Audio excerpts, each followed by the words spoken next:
Neonic Void Productions presents.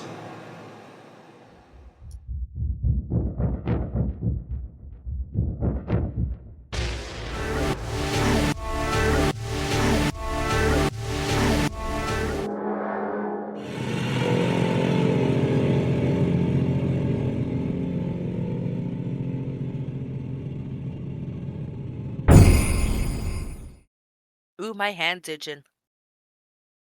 And on that note, hi, welcome to Spookocalypse. I almost said Book Watchers. I fucking knew you were. I was gonna say it. I'm like, wait, no, it's Spook. Hi, welcome to Spookocalypse. I am your host, Zio. And today, of course, like always, we're joined with Bunyip and Housekeeper. What's up? You're gonna have a crossover episode called Spook Watchers. Spook Watchers. Oh my god, that's what we should have called the Kaiju month. Spook Watchers. Missed opportunity. Before we get into today's episode, let's just jump right into the housekeeping. Oh shit. I'm sorry. I'm I munching on did. chicken. I'm sorry. Munch, crunch, crunch. Bro, I'm hungry. I haven't eaten since like 7 this morning. Okay.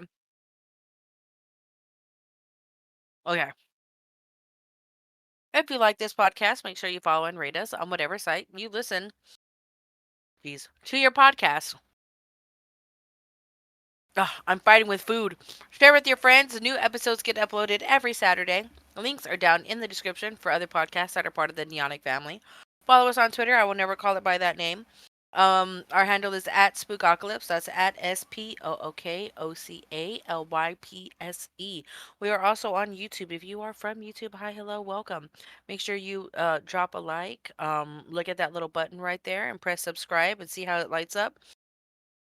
If you don't want it to light up anymore and annoy you while you're watching the video, why don't you just press that button right there?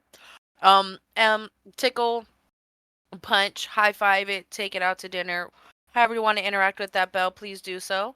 Drop a comment, whether it's what your favorite part of the episode is, what you want us to talk about next, or if you just want to say hi. We may be doing some spooky shit, but we do not bite. Mints will be on the pillow, and now on to the discussion. Today's episode, we're going to continue on the theme of our Roman empires.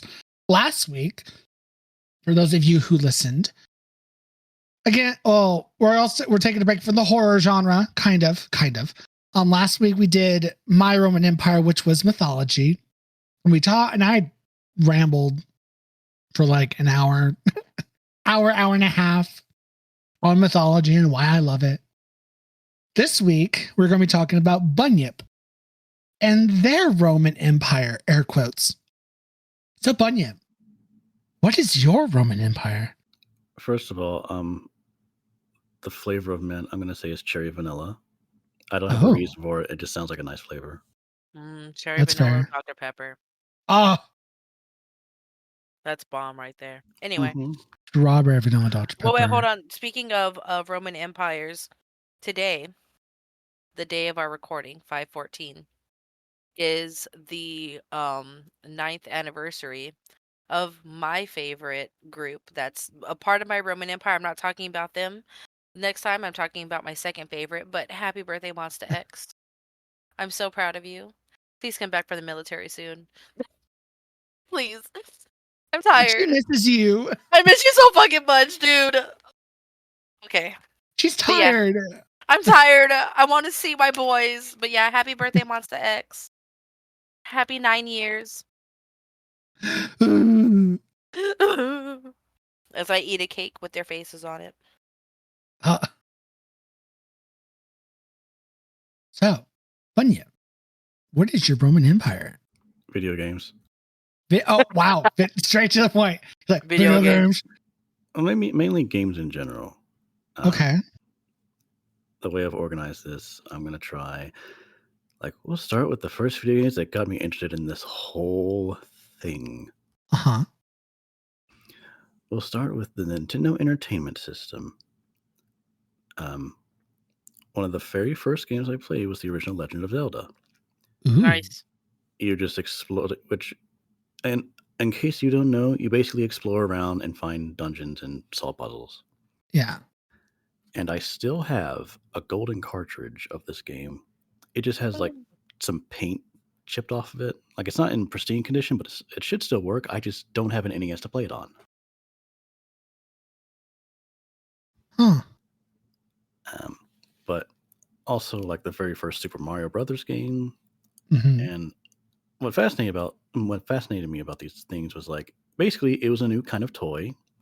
You have a box with wires that links to this rectangular controller. It's like here is a cross-shaped button, which is the D-pad, and then here's two red buttons, and then you just like press the button down, and then the sprite reacts in some way, such as with Mario, he jumps.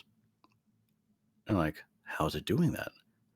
Like, I know that pressing this button makes this thing happen, but what about this controller lets that happen? And then I just wanted to know more. Mm. I'll go into like the Super Nintendo, Mhm. which was the console I got to own. Like the NES, I played over at a cousin's house, but the SNES is what something me and my brother owned, and we typically played as like games like Donkey Kong Country, or Ooh. we had like a cartridge that worked as a Game Boy Color converter, so you could put a Game Boy cartridge in that and play that on like a bigger screen.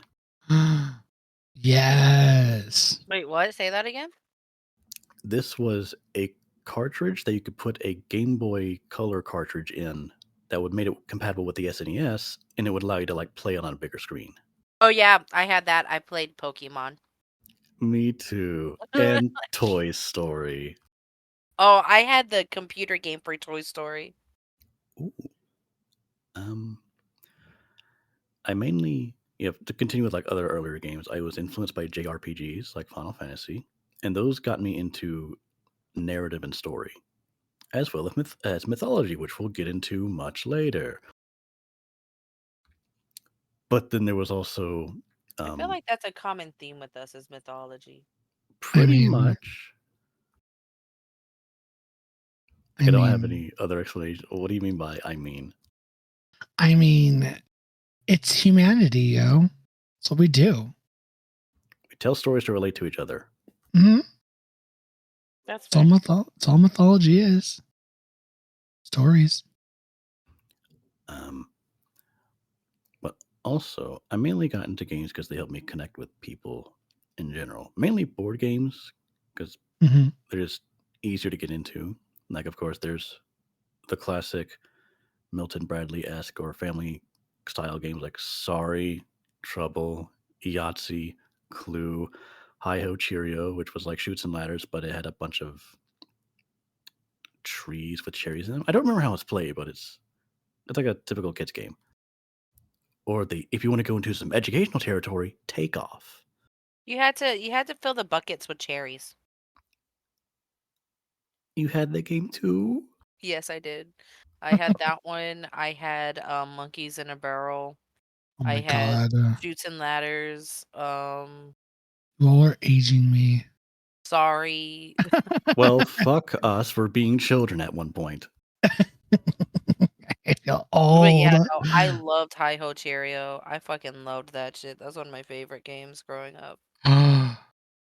You know, it's one game I do remember, the Oregon Trail. I Mhm. never played that shit. Oh, I We did. played a lot of Yahtzee. I've died of dysentery a lot. Well, you always get yourself a doctor when you play Oregon Trail in your fucking library or computer lab. Mm-hmm. Yeah, exactly. And 9 times out of 10, I've died of dysentery. And a child, oh my god, what's dysentery mean? Let me look it up. It's when you poop a lot in a violent manner. You died death by diarrhea. Damn, that fucking sucks. It Yeah. does. Oh my god. Oh god. Imagine dying from fucking shitting. Some of the That would suck. some of the best parts about growing up with games, but sometimes I get to play with my brother, and usually it was like a competitive game like Killer Instinct where we fight each other, and I Ooh. sucked at it. Ooh. Yeah, but also what's really cool is this was back when the internet wasn't easily accessible by everybody, but schools had access to it. And Yeah. if you're playing a game like Spyro the Dragon 3 and you want Double some Dragon. help with the cheat codes, you Yeah. just go ask your librarian if you could get some cheat codes. She'd go to Cheat Code Central, print out what they had, and then just hand it to you. Damn. And then I go home that day and find out that I can make Spyro a color other than purple. Wait, what? Really? Yes, in the third game, I don't know if it's in the other two, but in Year of the Dragon, there are cheat codes to make Spyro green, blue, pink, black, a lot of the basic colors. Hold on, hold on, hold on, hold Oh, you on, don't believe me? hold on. Wait a minute. You Wait don't believe me? wait a minute. I turned on my PlayStation right now. Oh my god. Wait Okay. a minute. All right, Wait while it, you Tim. while Wait. you sort that out, I guess I'll go into, like, significant games that influenced me from being a toddler to, I guess, now. Oh my god, I need an HDMI cord. Wait a minute. Alright, so for the NES, it was basically just Super Mario Brothers, Legend of Zelda, and then Zelda 2, which Ooh. a lot of people don't like that game because it's very different from Zelda, but I found it interesting even though it was really difficult. Mhm. But yeah, that's what got me into like exploration and puzzle solving. And then with the Super Nintendo, we had a game called Battletoads and Double Dragon, The Ultimate Team, and that game was fucking cool. We also had UN Squadron, which inspired l- my interest in some planes. Like I'm not super into aircraft, but planes are awesome, and this shoot 'em up inspired that. Then we had like Kirby's Dream Land 3. Um, we had a Super Metroid and a Super Mario Ooh. World, which Super Mario World was probably the first game I ever beat. And then Interesting. yeah, and then we move on to like the Sega Genesis 3 era with Jungle Strike, where you're playing as a helicopter and you gotta solve all these missions, but you have to do them in order because if you try to do them out of order, it's like the game will have like these areas where you do an objective, and then there's like extra enemies, and it gives you a warning like you need to turn around or you're gonna get lit up, and then the next thing you know, your helicopter is destroyed in like a second. You're like, okay, fine, I'll go protect the president's motorcade first, and then attack the enemy headquarters. But other Genesis games was Sonic 3, um, Mhm. Road Rash 2, which is like a motorcycle racing game, and like a weird Pac-Man game called Pac-Man: The New Adventures. Hmm. It was more like a point and click, and Pac-Man was the shit. it was. And in this version, like it was so odd because it didn't play like the original Pac-Man. You're like, what the heck is this? But I found it entertaining as a point and click adventure.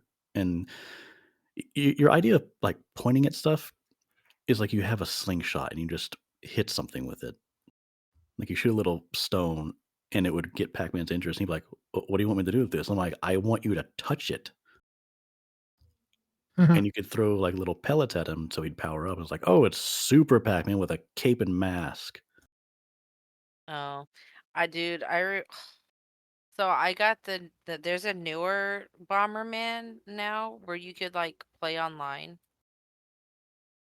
but I feel like it's not the same. Like I'm like, "Ugh, this isn't Bomberman. Like this isn't the Bomberman that I know." Do you think it has something to do with this aesthetic style or like its gameplay? It's both, honestly. Like I just feel like the angle is different. Like for the stages, the instead of it being, I think it was top down originally. Like there's more of like a you can move the camera around, I think. Like you can like it's like from one side, it's still like above, but it's like tilted to where you can't see certain angles and you can move it.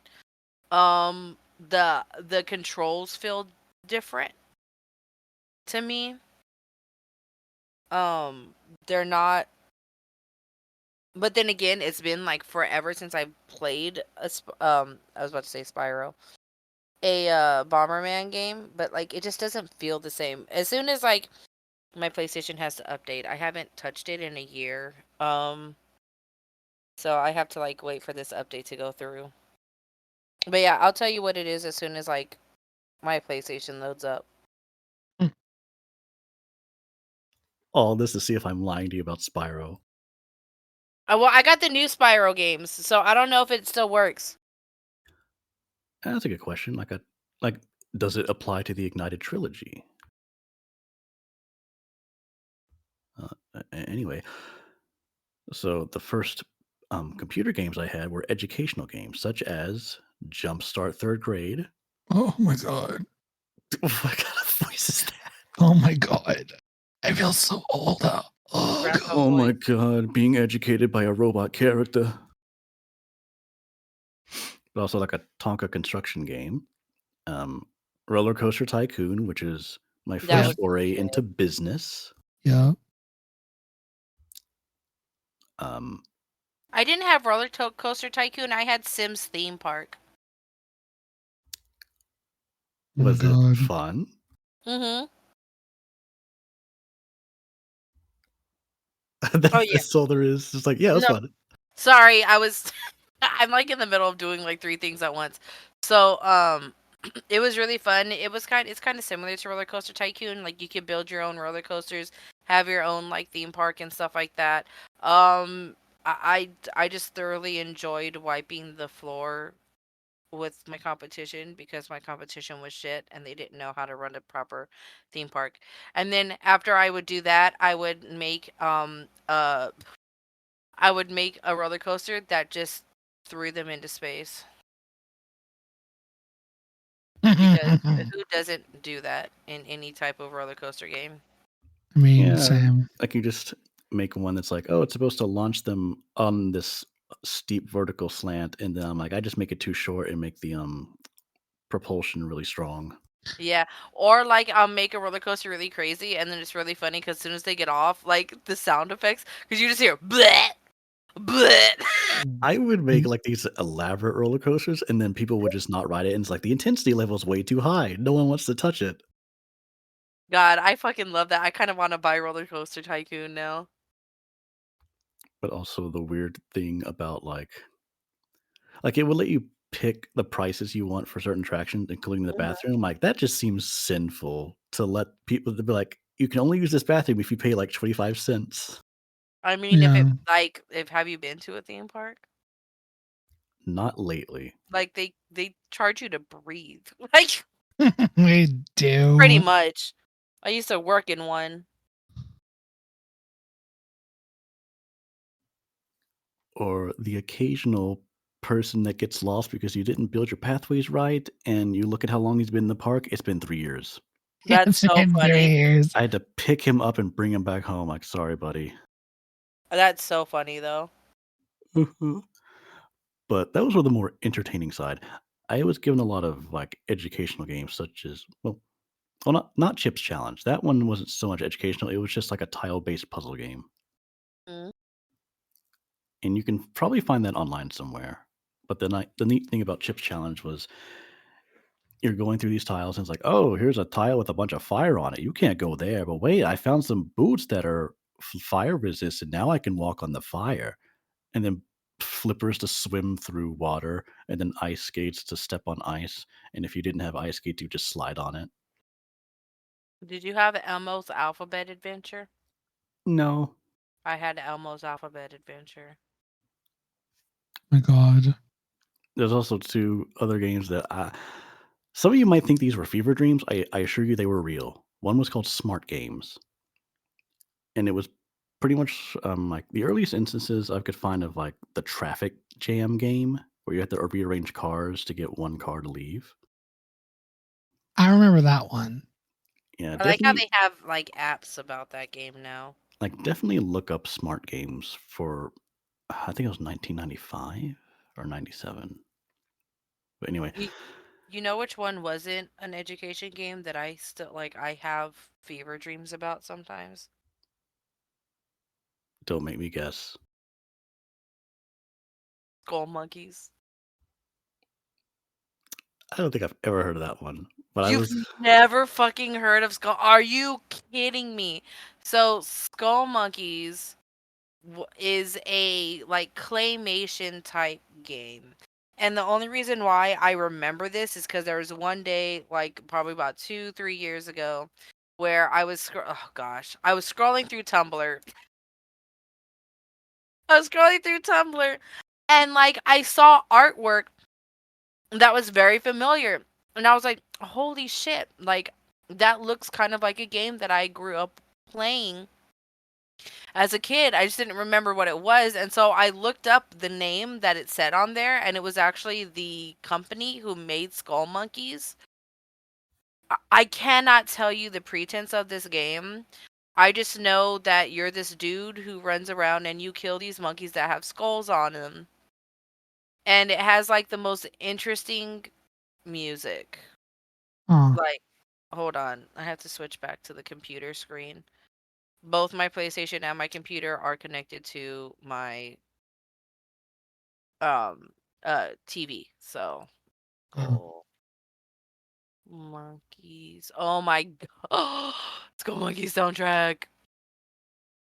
oh my god. Skull Monkeys soundtrack. Yes. Okay. So, here, I'm gonna share it because I could still sing every song, honestly.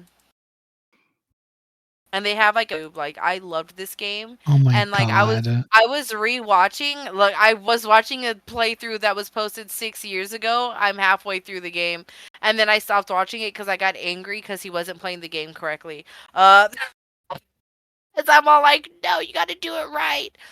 Um, But yeah, like apparently, like it's this like it's such a crazy game, and I'm amazed that my mom let me play this game growing up. Because I'm watching this and I'm like, I would not let my son play this, and he's played Resident Evil. Like that should say something. Like my son's 10. He's played Resident Evil. He's beaten Resident Evil 6, all three stories, and I will not let him play Skull Monkeys. I'm like, no, no, Huh. I don't think that's a game for my son to play. This is no woof. okay. Hopefully, um, so this one I don't think it was technically a game. It was more like a mini game within a program. This software was called Microsoft Encarta 95, and it was an encyclopedia that you could access on Windows 95. And they had a Huh. mini game called Mind Maze.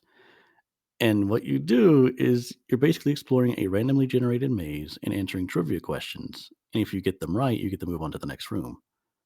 Oh, And you had some torches you could light, which would show you the entire layout temporarily so you could get an idea of where you want to go. And then if you make it to the end, then you win. hmm. I was terrible at this game. I think it was mostly history questions. Like, I don't know anything about history. It just, like, you can look up Mind Maze and you'll see what it looks like. It might jog your memory if you've played it. It But doesn't Hmm. sound familiar. Yeah, it doesn't sound familiar. shit, I was the weird I kid. played pinball. I did have pinball and like the solitaire game or free cell and Mhm. Minesweeper, like the stuff that came with Windows. Yeah, that space pinball. I mean, why don't they Yeah. give us back space pinball? I played a lot of PlayStation 2. I was more of a handheld kid growing up. Game Boy Color, Oh, Game Boy we'll get into Advance. handheld soon, but I gotta tell my story about having a gateway computer that couldn't run games Oh, worth shit. oh, please go. Oh no. All right, so I purchased the Elder Scrolls 3 Morrowind. Oh It my looked god. really cool. Um, the computer wouldn't run it very well, so it ran at 1 frame a second, and I thought that looked fine. I thought that was what it was supposed to look like. No, Bunyip. But it had such great graphics for the time. And same with, like, this Hot Wheels game that I bought with, like, a bunch of proof of purchases back when you're like, "Hey, send us, like, 6 of these proof of purchases, and we'll send you something in 6 weeks." And then when I got a computer upgrade, I replayed those games like, oh, Morrowind looks so much smoother in this Hot Wheels game. I can actually play it because the crashing doesn't take up so much time. Oh no. Poor younger Bunyip. Wait, it was Poe. Okay, just got me some slack. But anyway, we moved on to the Nintendo 64, where we played popular classics such as Ocarina of Time, Kirby 64, Mario Kart 64, and Pokemon Stadium 2. Nice. Yes. Yes. This was also kind of the era where I was renting games for the PlayStation 1. That's in like a JRP section. That's specifically for JRPGs, but this section is for PlayStation games because that was the console I mainly focused on. So I think my earliest memory with PlayStation 1 was I got it for Christmas, and in my area there was a big ice storm in the year 2000. A lot of things were frozen over, and there was no power, but we did have a generator, and we mainly used it to power my grandparents' house, and we would just stay there until things got better. And they mainly used it to have the TV working and to watch the news. And then when the news was over, it's like, okay, go play whatever you want. And then I played Spyro the Dragon. Yes. Spyro, Crash Bandicoot. Yep, I would dip into Crash Bandicoot 2 and 3, Yo. Crash Bash, Crash Yo. Team Racing, Oh my Tomb, god. Tomb Raider Revelations, Hell yeah. Rayman 2 The Great Escape, Oh. Medieval, Yes! I have the remake of that. I had to get it, and even Resident Evil. of course. Yeah, it's every quintessential dream. I was like, quintessential game for every child who wants to have nightmares because Yeah. that game terrified me. Medieval also terrified me to some extent. Really? Mainly the game over screen. Like I didn't know what I was doing, and then I died. I was like, I don't want to play this game anymore. No, that was Lion King for me, fam. That was the Lion King game for me. That one and Aladdin. I had both of those bitches. And man, you would think that games back then were easy. I want you to go. If you have a PlayStation, because they have these games, they have both Aladdin and Lion King as No, a set. stop. Stop. Go No. play this Don't game do it. Don't do it and to wait. yourselves. And there's the what is it? The I can't wait to be king level. Go Yeah. play that one.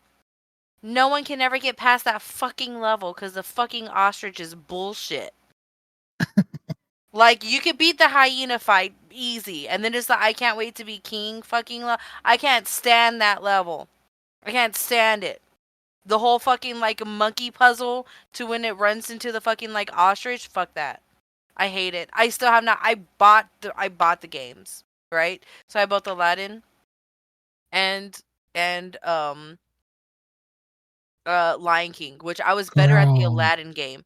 I tried to play the Aladdin game not too long ago and I rage quit. I was so angry. Like Bro, those games are such a pain in the ass. these games are a lot harder, dude. Like these games, you have to like gain the skills to play these fucking games.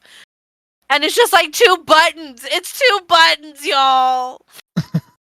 Yeah, no, fuck those games. I'll continue to play them though. Because I'm stubborn and I want to beat them. Well, continuing on with PlayStation 1 games, I got really into JRPGs. The first one Yes. being Final Fantasy 9. Yes. And then a little bit of Yes. 7 and 8, Chrono Cross, Jade Cocoon, and Legend of Dragoon. I still have them. And I didn't know that like Chrono Cross was a sequel to Chrono Trigger, and I eventually got to play that at some point. And then Jade Cocoon was weirdly like Pokemon, just with less creatures, and it had a darker story. It also had like a Studio Ghibli looking art style to it. And I think it might have had the same artist working on it or the same art direction. But eventually I moved on to like PlayStation 2 games, which most of these I had to borrow, but some I did own, such as the original Kingdom Hearts, as well as Final Fantasy X and 12.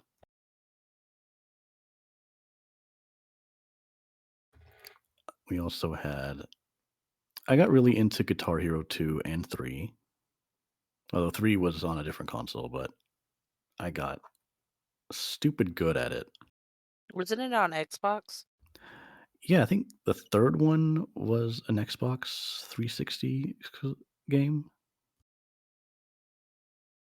And I think 2 was on the PS2 as well as the 360.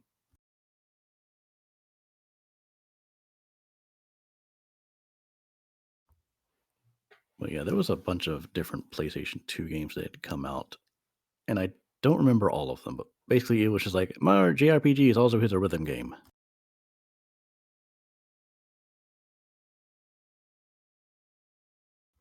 And then it moved on to the PlayStation 3. And the first game I got for that was Sonic Unleashed. And then we moved on to Assassin's Creed Lost Planet, which was basically like a third-person shooter game on an icy planet. I found that one pretty interesting because they had like a survival system where like you need to collect thermal energy so you don't freeze to death. Also, you're over 100 years old because the technology of, I guess, this thermal energy thing extends your life. But I mainly got into the remake of Ico and Shadow of the Colossus. Did any of you get to play either of those two? I played Shadow of Colossus. Same. Yes. Big, hulking creatures. A boss fight treated more like a puzzle rather than just hitting it. That twist. And then now, like I used to download games for the PS3, such as Okami, which would be our first time with mythology, because Okami is all about Japanese mythology. Mm-hmm. Yeah, like you're playing as the wolf Amaterasu, who is the sun Yeah. goddess. You're saving other goddesses. You run into Susanoo, who is who's like a cowardly warrior. And you're saving some lady known as Kushinada, and they're all significant figures in Japanese mythology.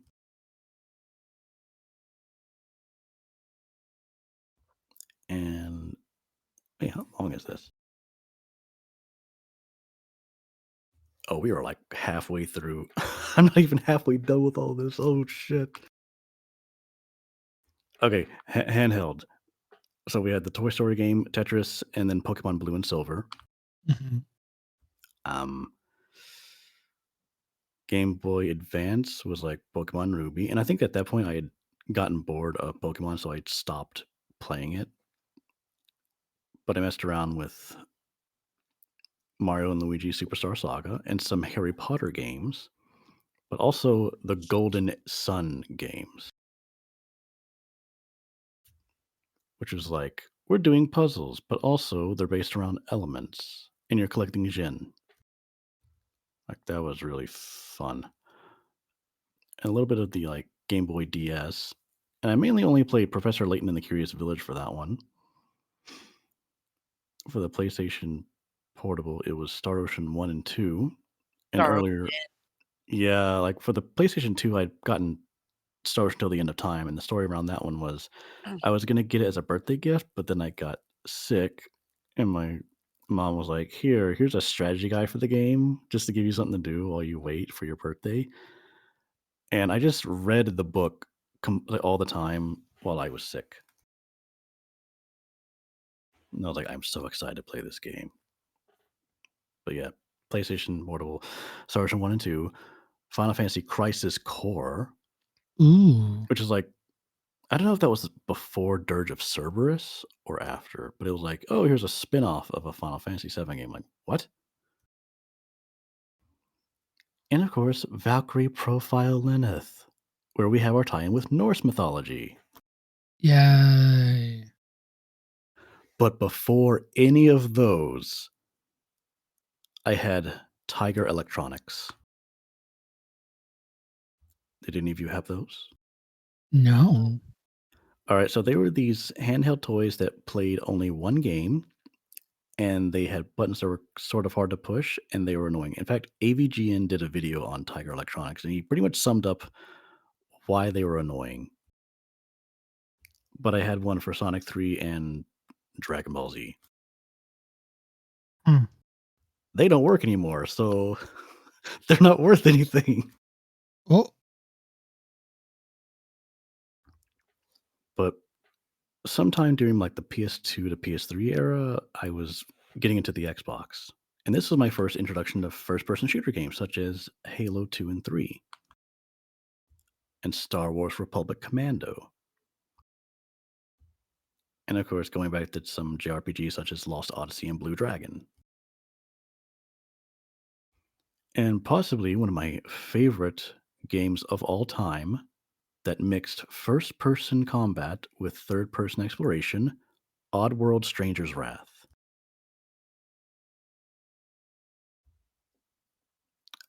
No applause. I'm sorry, say that one more time. Shit. Okay, Oddworld Stranger's Wrath. Uh-huh. I've never played. Oh, damn. never played It's a it. fun fucking game. I'm sorry. It has very like southern talking characters in it. It's like an old west, but all the characters look odd. Hence the name Oddworld. Mm-hmm. Um, but then around like 2004 to I guess sometimes on and off now, but I guess the biggest was between 2004 and 2015 was like got sucked into MMOs.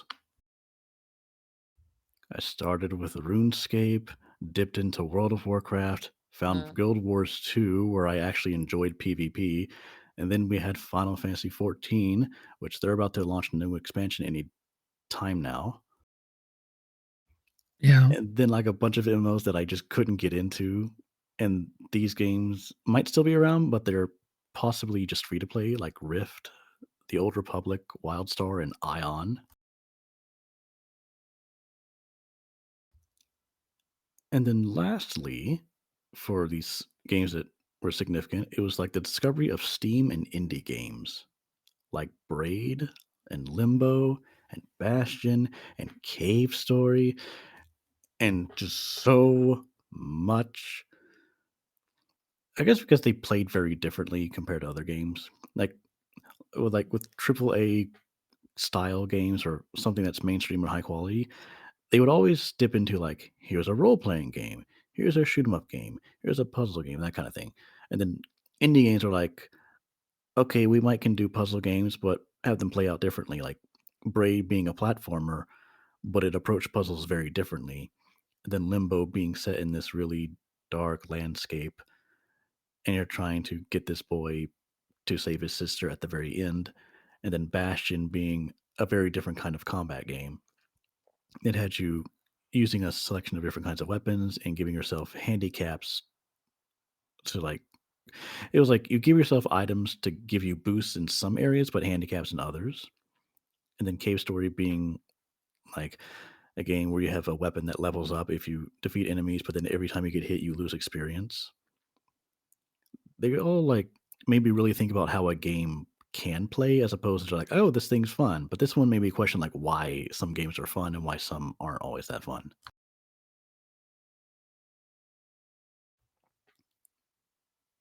And then if any of you are familiar with Xenoblade Chronicles, like I've heard of it. there's a whole story behind that and two other games. So basically, there was talk about them getting published in America, but then Nintendo was like, we don't think these would do all that well in America, so we're not going to publish them. So then a bunch of people got together to make something called Operation Rainfall, which was pretty much an online petition to get Xenoblade Chronicles, The Last Story, and Pandora's Tower imported into America. And I did sign this petition. It received over 100,000 signatures, and Nintendo was like, "This is impressive, but we don't think it's going to do very well." And then publisher Xseed shows up and is like, "We'll publish it. We just need Nintendo to license it." And it's like, "All right." And then we got Xenoblade Chronicles, and it did wildly successful. And now there's like what a third game that's out. I haven't really kept up with it, but I knew it got successful. And then those other two games showed up, and people were sort of like, they're okay." but I did find them interesting to play. Yeah. And I suppose recent games I've been playing have been Hades, Axiom Verge, No Straight Roads, and Psychonauts 2. It's just such a beautiful game. Which one? No Straight Roads. Of course you would say that.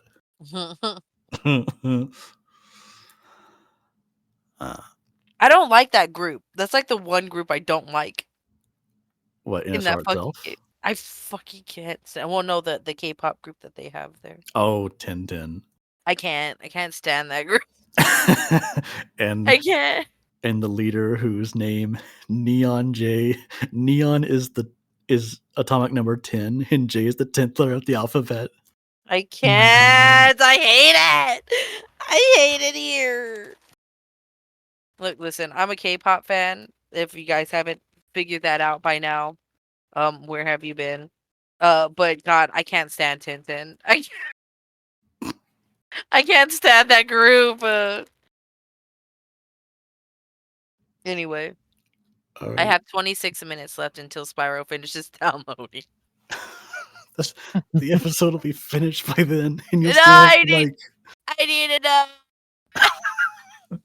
I need to know. you could have, I don't know, looked up cheat codes to see if they like still apply to the game.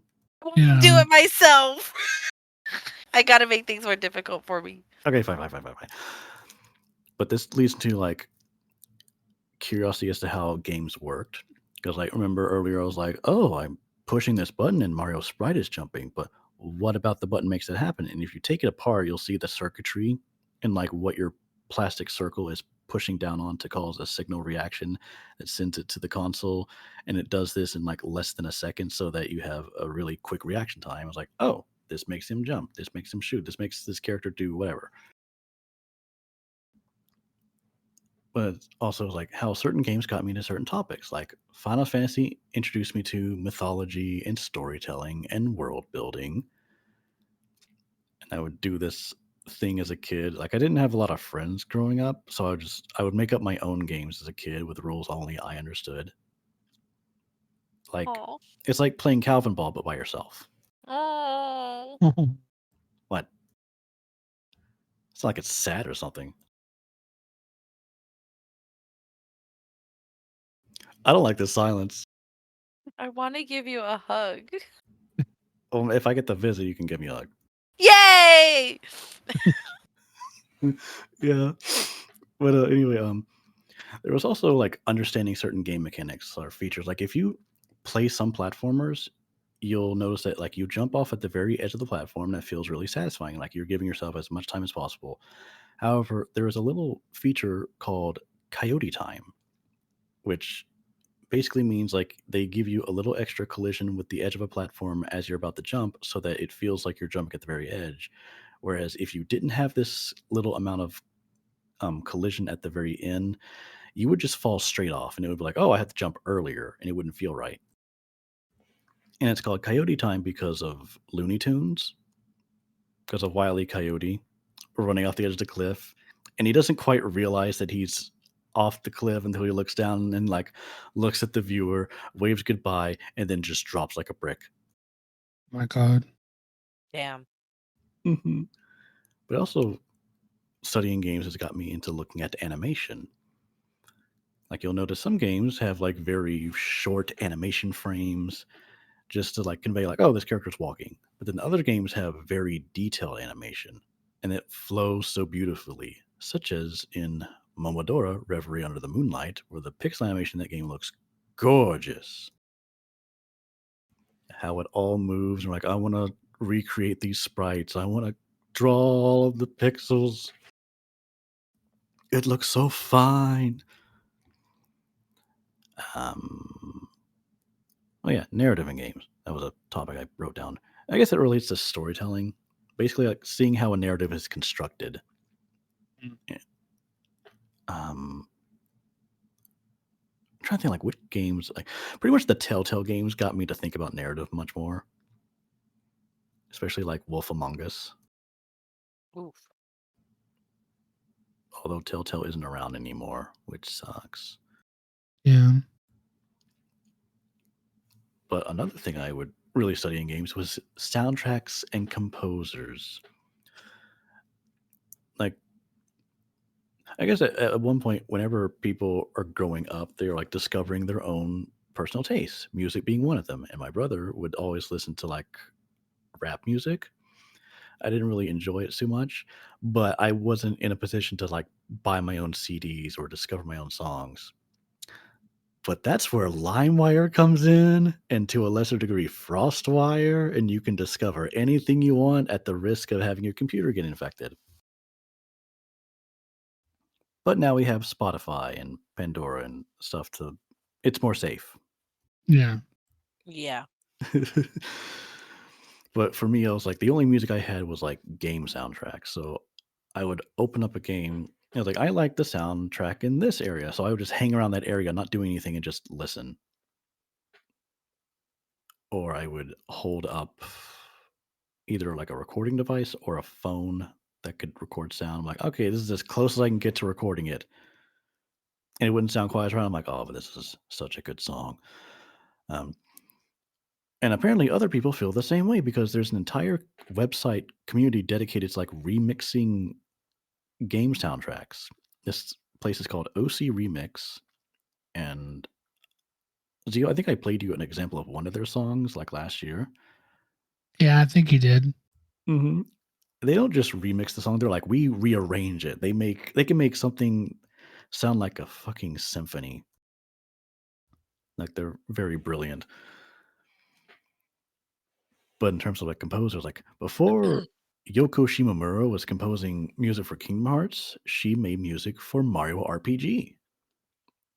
And before Dark Souls, Matoi Yatsuda was making music for Golden Sun. And before Hironobu Sakaguchi was making music for Final Fantasy, he was a debugger.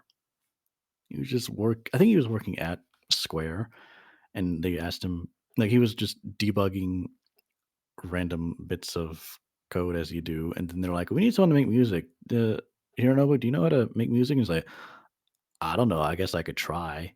I don't know the entire story behind this, but he makes one soundtrack, and then suddenly it's like, "You're gonna make the music for every product we make." All right.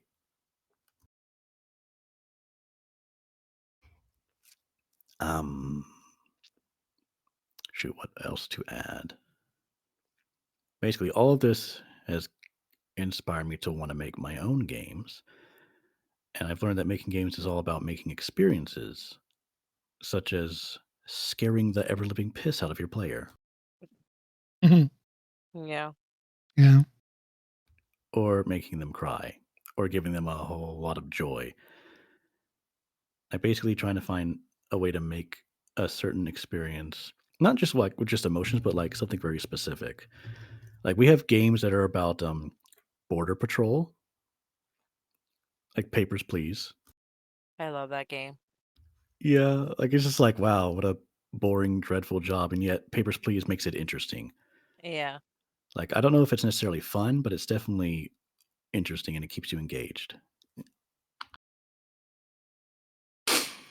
So I guess my last topic would be like horror games, like my first horror games, and how this podcast has influenced me to expand upon more of this. I Mhm. guess Resident Evil was the first game that terrified me, and I wasn't very good at it. Namely, the dog jumping through the window because there is no goddamn anticipation for him. You're just walking down a hallway and he just shows up. There's a big loud crashing sound. And Mine is mine is the liquor in Resident Evil 2 oh no. whenever you're running through RPD and like you just like you see it run past the window and you're like, "What the fuck was that?" And then you go down the hallway and then I think they jump through the window too. God, it's the worst. Yeah, it's like you see it and you don't know what it is, or you're panicking and you don't know how to react, so it's easy for you to die to it, but then you do it multiple times, like, okay, I think I know how to handle these now. Well, like I think because like you know that whenever you go into that hallway it's going to be there and that's exactly where you need to go. So you're just like and then you have to like run in there. It's the worst. Mhm. 19 minutes. Oh my god. Okay. Other horror games like I guess Medieval and Medieval 2, which are not nearly as frightening, but I guess it was the There's theming. a second one? Yeah, there was the second one. It didn't get a remake. Huh. He has like a mummy girlfriend. Know that? I assure you it's real.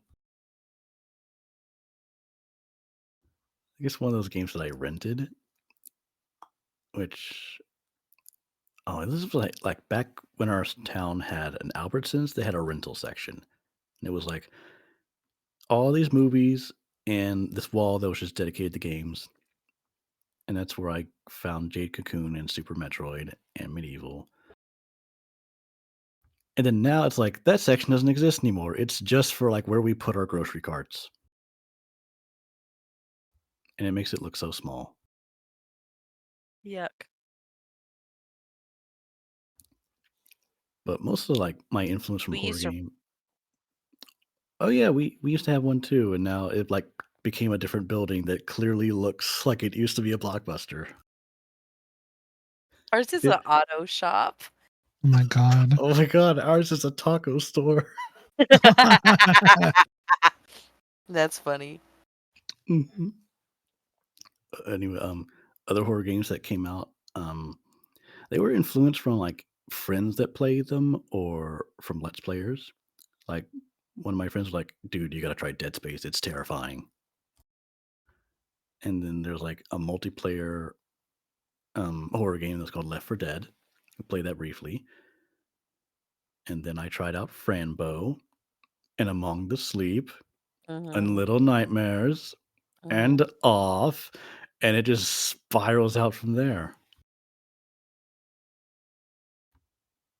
Although some of those we did cover, but I would like to cover Among the Sleep at some point, Mhm.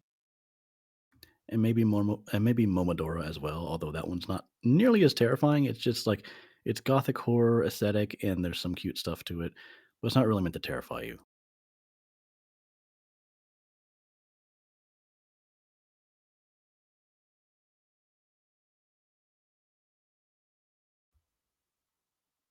Oh, I just remembered like another mythological tie-in.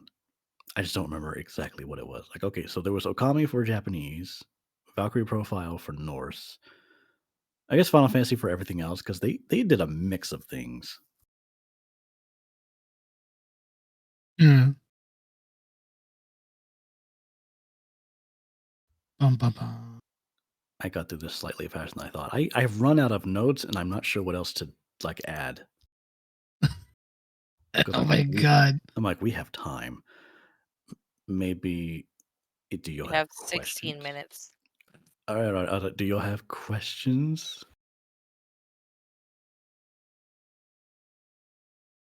Uh,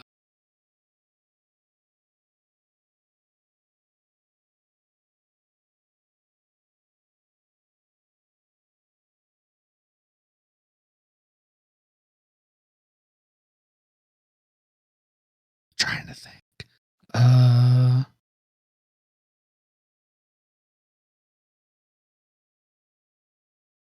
Favorite game right now?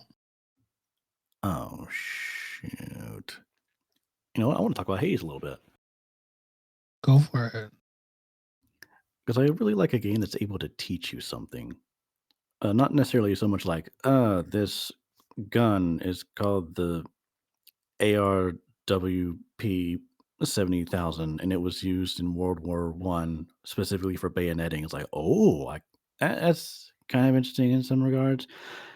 But also, Hades has this interesting thing that you learn as you keep playing, Mhm. which is the whole concept of the game is you're trying to escape from the underworld, and every time you die, you go back to your first room, and then Are you winning, son? yeah, pretty much. Oh, I have to get that meme. Hold on. Continue. And anytime, like you have to basically try again, and you getting reset to the very beginning, and it feels defeating at first, especially when you make more progress. Or like, oh, I've made it out of Tartarus for the first time. Oh, I died in Asphodel. But then later, you're like able to get to Asphodel with hardly any effort. then you make it to Elysium, and you're terrified to lose because it's so much progress lost. But then you're making it through Elysium hardly with any issues, and you're in like the Temple of Styx, and you make it past the goodest boy Cerberus, and then you're fighting Hades himself, and it becomes like a really intense battle. 'Cause I'm like, I don't want to die, I don't want to die, I don't want to die. But you keep getting this like renewed courage. Like, Yeah. like I noticed that my playstyle went from avoiding enemies, trying not to get hit, but dying anyway because I was taking too long to hit them, and they eventually would get me because I was fighting in a panicked manner, to trying to play frantically and hit them as much as possible without watching myself, to Mhm. being more courageous and just keeping an eye on them, like fighting aggressively, but as soon as I see someone about to hit me, I just dodge out of the way, and you can almost get through flawlessly. I have at time of recording, I have yet to beat Hades, but I got very close. Oh my god, dude. It's such a so I played it for several months.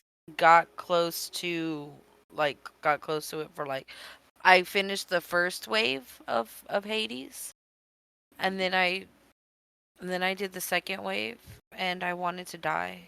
And then I got my friend into it, and in like a week or two, she was able to beat him, like because you have to continue after you beat him the first time. There's more story.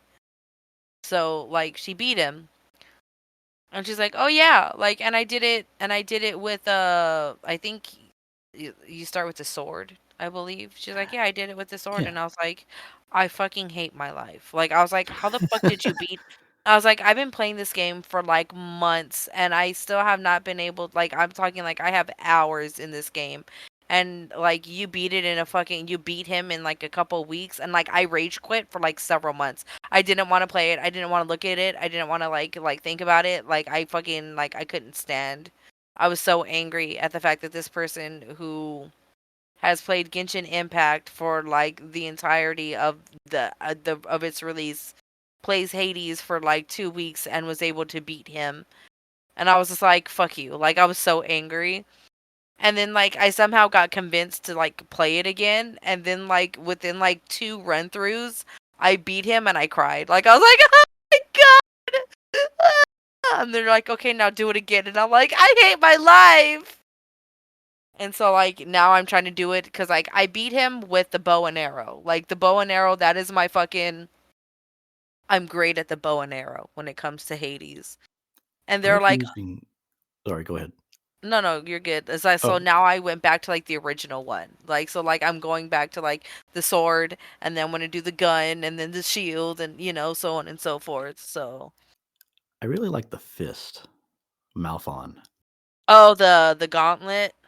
Yeah, like you can just get a lot of hits in and just smack him, especially the aspect that lets you pull someone in. Like you do an uppercut and it magnetizes them, and then you just smack them. Hmm. I'm still looking for that meme while Spyro has 10 minutes to download. Oh my god. Um, it, Listen, I found the cheat code. I'm gonna put it in. That's what he said. I'm gonna put that. I want to try it. I want to try the cheat code. But yeah, I sent this meme to Indigo a while back, and he was like, "This hurts me so," because it's the "Are you winning, son?" But instead of it being like a father and like the kid on the computer, it's Zagreus floating in the in the Oh my river of god. blood, and Hades is just standing there, and he's just like, "Are you winning, son?" Damn. And I'm like, that's the whole fucking game right there. Cause like whenever for people who haven't played it, whenever you die, and you come back, you end up in the house in the house of Hades, and I found it. Oh, I found all of them. Oh, I'm getting all of them. These are all so fucking funny.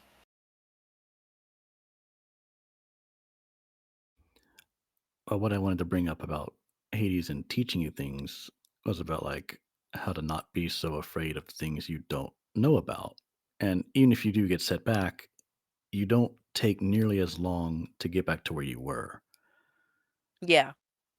I was like, I really like this game because it's teaching me life lessons that I didn't think I could apply in real life. It just happens automatically. So there's this one.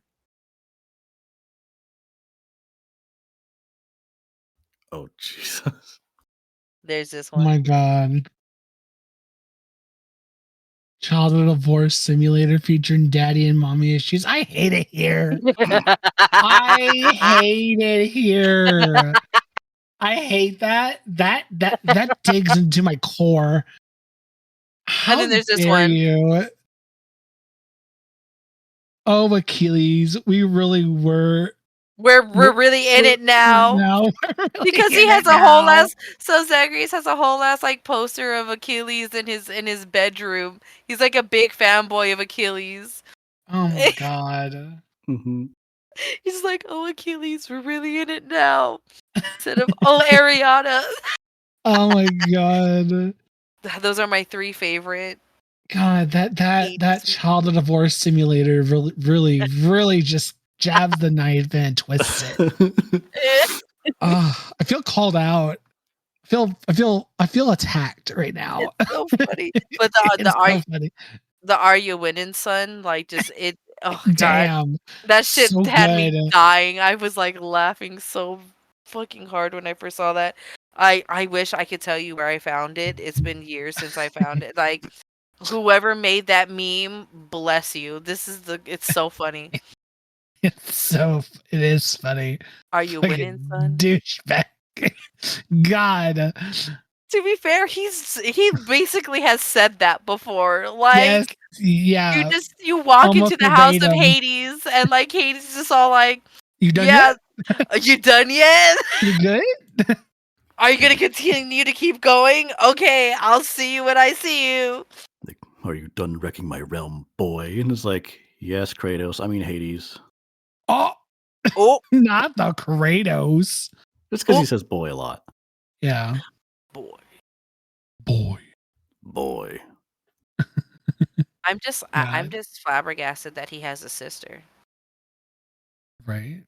I'm all like, I want to know more. I need to know more.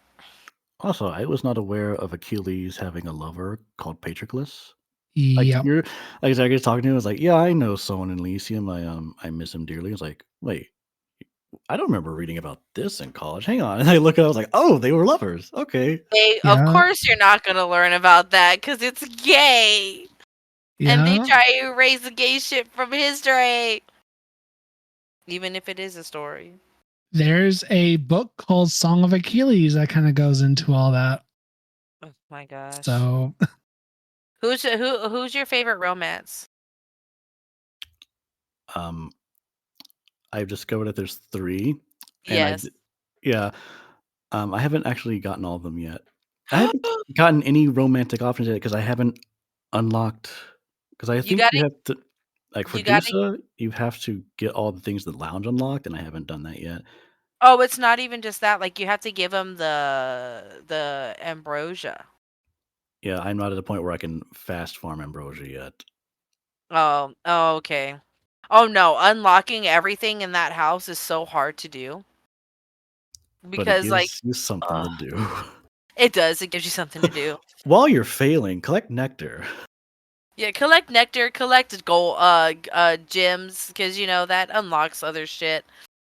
when I get around to playing the game, I'm going to romance Thanatos to the cows go moo. Oh my gosh. I get so excited every time Thanatos I'm like, I've played this in front of my boyfriend. My actual boyfriend. Because he's just like, yeah, that's actually a game I actually really enjoy watching you play because this is a game that, like, you are extremely better than me at. And I like watching you play these games. And I was like, oh, okay. And, like, I'm playing it, right? And Thanatos popped up and I was like, and he's like, what the fuck? And I was like, oh, Zagreus' boyfriend! Because every time he pops up, I get excited. I'm like, it's my boyfriend. Deuce says cute. I love her. I love her so much. She's And Megara is just Dommy Mommy energy. yeah. Oh my gosh. Coincidentally, she's the one I'm rooting for. Oh yeah. Yeah. Like she's sadistic, but she's not like Electo. Yeah. And poor Tisiphone just says one thing, and I'm like, either she thinks Zagreus has killed someone, or she just says that regardless. I absolutely Yeah. adore games. I want to make games. I've actually been making like a bunch of non-digital ideas and then sending them off to like my mentor, just as like a way to write them better. Like he'll look them over and be like, "Yeah, you should probably organize it a little better so it's more clear to convey your ideas." And now you're having a Concise. better sense of like how to make a proper game. Because for the longest time I was like, I could do this, I can make a game, and then like you sit down and actually write out a document, you're like, I have no idea what the hell I'm doing. Yeah, I feel that. But I got a heart. Yeah. Mm-hmm. You got the spirit, kid. Have you tried doing game jam?